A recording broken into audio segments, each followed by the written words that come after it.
Hello dear candidates, welcome to our channel Linux assist. जैसे आप सभी को पता ही होगा कि जो हमारा यूपी SSC पेट 2025 का नोटिफिकेशन पहले ही आ चुका था और अब उसका फॉर्म भी हमारा लाइव हो चुका है। तो जो भी इंटरेस्टेड कैंडिडेट्स हैं वो जाके अपना एप्लीकेशन फॉर्म फिल कर सकते हैं। और इस जो हमारा एप्लीकेशन फॉर्म है वो 14 मई से हमारा स्टार्ट हुआ है। उसका लास्ट डेट जो रजिस्ट्रेशन का है वो 17 जून तक है। 17 जून तक आप फॉर्म फिल कर सकते हैं। और अगर फ़ीस पेमेंट की बात करें तो आप 17 जून ही लास्ट डेट उसका भी है कि आप 17 जून तक अपना फ़ीस पेमेंट करके फॉर्म को सबमिट कर सकते हैं। करेक्शन डेट थोड़ा सा आगे है हमारा कि अगर कोई भी अपने एप्लीकेशन फॉर्म में कोई मिस्टेक करके चला जाता है तो 24 जून तक हमारा जाके करेक्शन कर सकते हैं, कोई दिक्कत नहीं है उसमें। और एग्ज़ाम डेट तो अभी हमारा नहीं अनाउंस हुआ है, वो एज पर शेड्यूल जैसे ही अनाउंस होगा हम लोग आपको अपडेट कर देंगे। और जनरल के लिए जो हमारा एप्लीकेशन फ़ी है वो 185 रुपीज़ है। SC/ST के लिए 95 रुपीज़ है। PH हमारे जो फिजिकल है हमारे दिव्यांग वगैरह उनके लिए 25 रुपीज़ है, जिसको आप उसके पोर्टल पे जाके पे कर सकते हैं। SBI बैंक SBI पे है, उस पर पे कर सकते हैं, गूगल पे से, फ़ोनपे से, पेटीएम से, जैसे भी आप पे करना चाहें वहाँ पे आप जाके पे कर सकते हैं, कोई दिक्कत नहीं है। और बहुत लोग को ये डाउट रहता है कि जो हमारा पेट है उसकी एलिजिबिलिटी क्या है। तो बेसिक इसमें एलिजिबिलिटी ये है कि आप 18+ होने चाहिए और किसी भी बोर्ड से आप 10th पास होने चाहिए, ये आपकी बेसिक एलिजिबिलिटी है। और आपकी बार का जो पेट है हमारा वो 3 साल तक वैलिड रहेगा कि अगर आप एक बार इसको पास आउट कर लेते हैं तो आपको बस 3 साल आपके पास टाइम रहेगा कि आप डायरेक्ट मेंस में बैठ सकते हैं। तो बहुत सारे कैंडिडेट के मन में ये डाउट रहता है कि जो हमारा पेट है उसके अंदर कौन कौन सी वैकेंसीज हमारी आती हैं, तो कौन कौन से पोस्ट हैं उसके बारे में थोड़ी सी जानकारी मैं आपको दे देता हूँ। हमारे इसमें वैकेंसी जो आती है वो लेखपाल की वैकेंसी आती है। लेखपाल के एग्ज़ाम में आप बैठ सकते हैं। लेखपाल हो गया, जूनियर असिस्टेंट क्लर्क हो गया, ऑडिटर हो गया, असिस्टेंट स्टैटिस्टिकल ऑफिसर हो गया, विलेज डेवलपमेंट ऑफिसर हो गया, ग्राम पंचायत अधिकारी हो गया, forest guard, assistant store keeper, और बहुत सारी ग्रुप C और D की जो हमारी पोस्ट है वो इसके अंदर आती हैं। गाइस सारी चीज़ आपको क्लियर होंगी। तो अब हम लोग फॉर्म की तरफ चलते हैं, कैसे कैसे फॉर्म को फिल करना है, सारी चीज़ें मैं आपको स्टेप बाय स्टेप गाइड करता हूँ। और जो फॉर्म का डायरेक्ट लिंक है मैं आपको डिस्क्रिप्शन बॉक्स में दे दूँगा, आप वहाँ पे क्लिक करके आप डायरेक्ट वहाँ पे रीडायरेक्ट हो जाएंगे। तो जैसे ही आप क्लिक करते हैं आपके सामने ऐसा कुछ इंटरफेस खुलेगा। तो जो यहाँ पे नीचे वाला सेक्शन है कैंडिडेट रजिस्ट्रेशन, उस पर हम लोग क्लिक करेंगे तो ये जो इंटरफेस है आपके सामने खुलेगा। फिर बगल में हम लोग देखिए यहाँ अप्लाई का बटन है, यहाँ पे क्लिक करेंगे। नीचे हम लोग का कैंडिडेट रजिस्ट्रेशन खुलेगा, उस पर क्लिक करेंगे, थोड़ा सा रिज्यूम होगा उसके नीचे, यहाँ पे टिक करके फिर हम लोग एक्सेप्ट करेंगे। और ये हमारा जो है यहाँ पे हम लोग चूज़ करेंगे कि आपने पहले फॉर्म फिल करा है कि नहीं करा है। ठीक है, अगर करा है तो ठीक है, नहीं करा है तो नो करके आप आगे बढ़ जाइए। ठीक है, और थोड़ा सा हाँ, अब यहाँ पे आएंगे हम लोग, अपना जो भी पूरा डिटेल्स है उसको फिल करेंगे, लाइक कैंडिडेट का नाम, फादर का नाम, मदर का नाम। फिल करने के बाद ये पूछेगा कि आप उत्तर प्रदेश के मतलब निवासी हैं कि नहीं है, उसको आप यस और नो करके जवाब देंगे। अगर हाँ तो ठीक है, आपको थोड़ी सी और इसमें इंफॉर्मेशन पूछी जाएंगी, उसमें यस नो जो भी आपके हिसाब से रहेगा, आप काम करते हैं कि नहीं करते हैं, एक्स सर्विसमैन है कि नहीं है, ये सारी चीज़ें आपको पूछी जाएंगी। ये आप यस और नो करके जवाब दे दीजिएगा।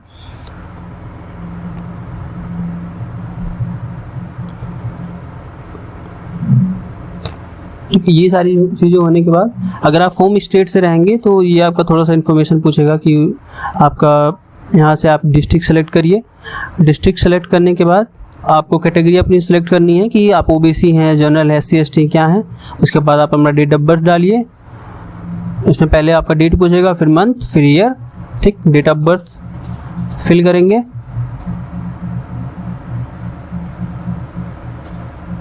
डेट ऑफ बर्थ फिल करने के बाद हम लोग फिर जाएंगे जेंडर फिल करेंगे। उसके बाद अपना मोबाइल नंबर डालेंगे, यहाँ पे देख सकते हैं मोबाइल नंबर फिल करके। और जैसे ही आप मोबाइल नंबर फिल करते हैं उसके बाद आपको अपनी एक वैलिड ईमेल आईडी देनी होगी, जो भी आप अपने फ़ोन में लॉगिन करके रखिएगा उसको। अपनी ईमेल आईडी देने के बाद आपको आर यू मैरिड, आपको यहाँ पे यस और नो करके जवाब देना है। उसके बाद हमारा नेक्स्ट है एम्प्लॉयमेंट डिटेल्स, आपको फिल करना है कि आप उत्तर प्रदेश से पहले काम कर रहे हैं कि नहीं कर रहे थे। अगर नहीं कर रहे हैं तो आप not an employee of Uttar Pradesh government करके आगे बढ़ जाइए, कोई दिक्कत नहीं है। उसके बाद आप नीचे वाले सेक्शन में देखिए क्लेमिंग एज रिलैक्सेशन, अगर आपको ये रिलैक्सेशन क्लेम करना है तो आप यहाँ पे टिक करके एस करके जा सकते हैं, अदरवाइज नो करके आप फॉर्म को आगे बढ़ा दीजिए। फिर यहाँ पे आपको बेसिक जो आपकी एकेडमिक डिटेल्स है उनको फिल करना। आपका अगर यूपी बोर्ड है तो यूपी बोर्ड डाल दीजिए, सीबीएसई है तो सीबीएसई बोर्ड डाल दीजिए, वो आपके ऊपर डिपेंड करता है कौन सा है आपका। फिर हम लोग यहाँ पे पासिंग ईयर डालेंगे, रोल नंबर डालेंगे और परसेंटेज जो हमारा सिस्टम है उसमें हम लोग परसेंटेज यूज़ करेंगे। और फिर जो हमारा टोटल मार्क्स था 10th में, सीबीएसई बोर्ड का तो मुझे पता है कि 600 रहता है, थोड़ा सा यूपी बोर्ड का मे बी 600 ही होता होगा, तो वो हम लोग टोटल मार्क्स में फिल करेंगे। फिर हम लोग ने ऑब्टेन कितना किया था 600 में से वो फिल करेंगे। उसके बाद हम लोग नीचे आ जाएंगे इंटरमीडिएट वाले सेक्शन पे। जैसे थोड़ा सा रिफ्रेश ले रहा,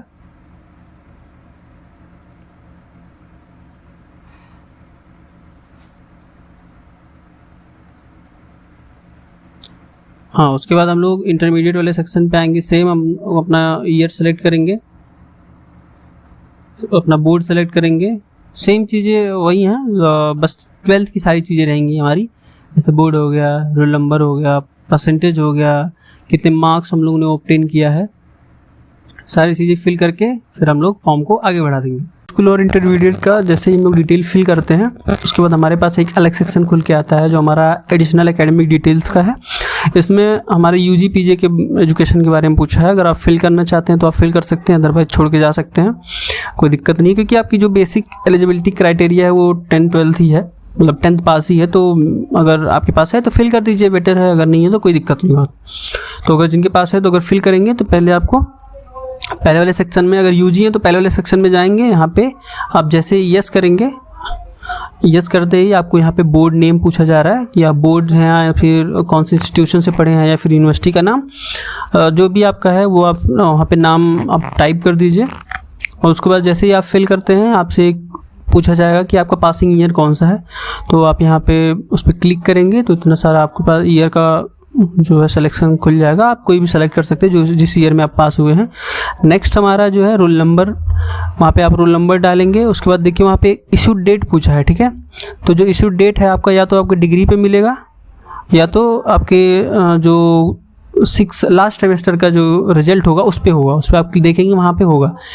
एक चीज़ इसमें है कि यहाँ पे थोड़ा हम लोग को परसेंटेज और ग्रेड सिस्टम का थोड़ा दिक्कत हो गया, क्योंकि बहुत सारे कॉलेजेस में हमारे CGPA चलता है, तो ये थोड़ा सा दिक्कत है। तो आप ये कर सकते हैं कि परसेंट सेलेक्ट करके जाइए और जो लास्ट सेमेस्टर का है उसका टोटल और ऑब्टेन जो हमारा मार्क्स को फिल करके आप आगे बढ़ा सकते हैं, ठीक है।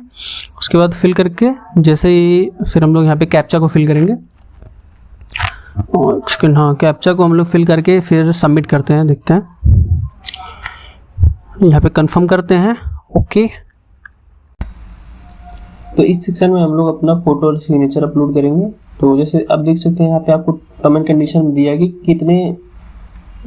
कितना उसका हाइट होगा, कितना विड्थ होगा, सारी चीज़ें आपको यहाँ पे प्रोवाइड की गई है। देखिए यहाँ पे सिग्नेचर का जो हमारा विड्थ वो 3.5 सेंटीमीटर दिया है और हाइट उसको 1.5 सेंटीमीटर दिया। तो ये एक IM रिसाइजर करके एक एप्लीकेशन होता है या वेबसाइट होता है, वहाँ पे जाकर आप उसको रिसाइज कर सकते हैं, ठीक है।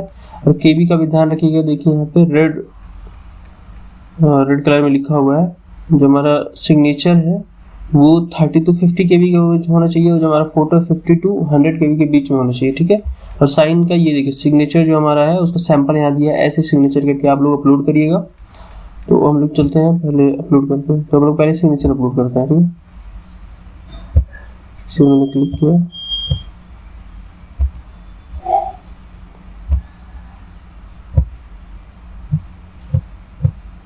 ये हो गया,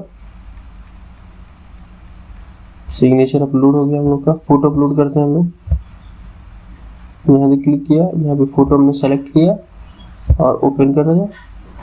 इसको जूम इन जूम आउट कर दीजिएगा आप अपने तरफ से। ये हो गया फोटो हमारा अपलोड, ठीक है। दोनों हमारा फोटो और सिग्नेचर दोनों अपलोड हो चुका है। अब इसको हम लोग आगे बढ़ाते हैं, ठीक है। ये देख सकते हैं, कंटिन्यू पे हम लोग क्लिक करेंगे। ये देखिए यहाँ पे हम लोग कंफर्म करेंगे, टिक किए यहाँ पे। ये पूरा एप्लीकेशन आपका खुल गया, ठीक है। पूरा एप्लीकेशन खुल गया। अब यहाँ पे नीचे आप जाको ये पूरा एप्लीकेशन आपको खुल गया है। एक प्रीव्यू करने का ऑप्शन दिया है आपको, फिर नीचे जाके आप यहाँ पे डिक्लेयर कर दीजिए, ठीक है। यहाँ डिक्लेयर करेंगे, ये प्रीव्यू हो गया और ओके ओके ओके ओके कुछ डिटेल्स यहाँ पे ऊपर छूटा हुआ है, ठीक। हाँ, ये आप एड्रेस का सेक्शन जो था वहाँ पर छूटा हुआ था। हम लोग चलते हैं एड्रेस को फिल करते हैं, ठीक है। हमारा ये एड्रेस सेक्शन है, यहाँ पे आप लोग अपना जो भी वैलिड एड्रेस है उसको फिल करिएगा। यहाँ पे नेम और सीओ में आप अपने फादर का नाम डाल दीजिएगा, ठीक है। केयर ऑफ होता है, ये हो गया। हाउस नंबर अपना डालिएगा, पोस्ट या फिर स्ट्रीट नंबर डालिएगा, कोई दिक्कत नहीं है।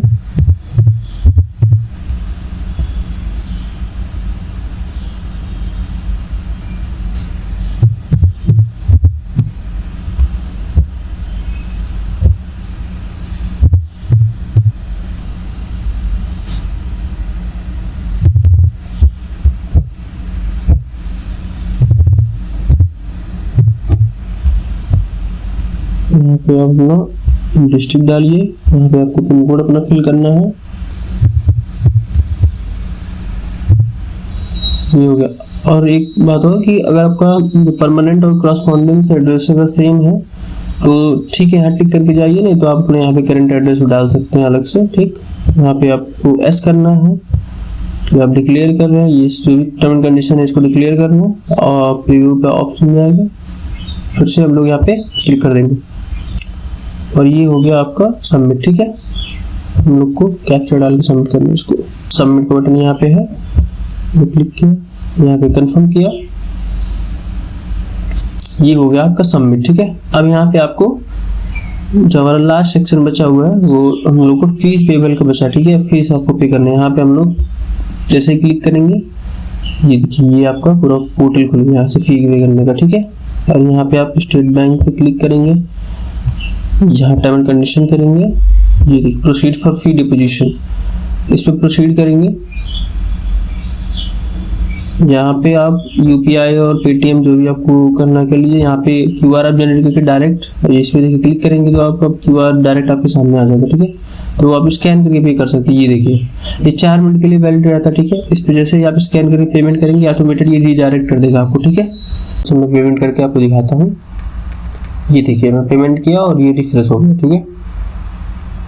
ठीक, हमारा रिफ्रेश होके ये देखिए यहाँ पे फिर हम लोग को proceed to download and print the application form दिया, उस पर हम लोग क्लिक करेंगे और जैसे ही आप ऊपर की तरफ आइएगा यहाँ पे ये देखिए ये यहाँ पे एक प्रिंटर का ऑप्शन आपको दिख रहा होगा, fees deposition and final submit के नीचे, वहाँ पे क्लिक करके आप यहाँ पे सेव कर लीजिए। आपका जो PDF है वो आपके लैपटॉप या फोन में सेव हो जाएगा, ठीक है।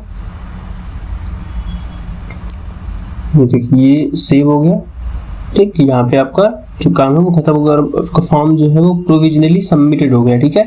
अब आप जाके वहाँ पे वेबसाइट पे अपना स्टेटस जान सकते हैं, बाकी चीज़ें भी चेक कर सकते हैं कि आपके एप्लीकेशन फॉर्म की स्टेटस क्या है, ठीक है। तो थैंक यू फॉर वॉचिंग।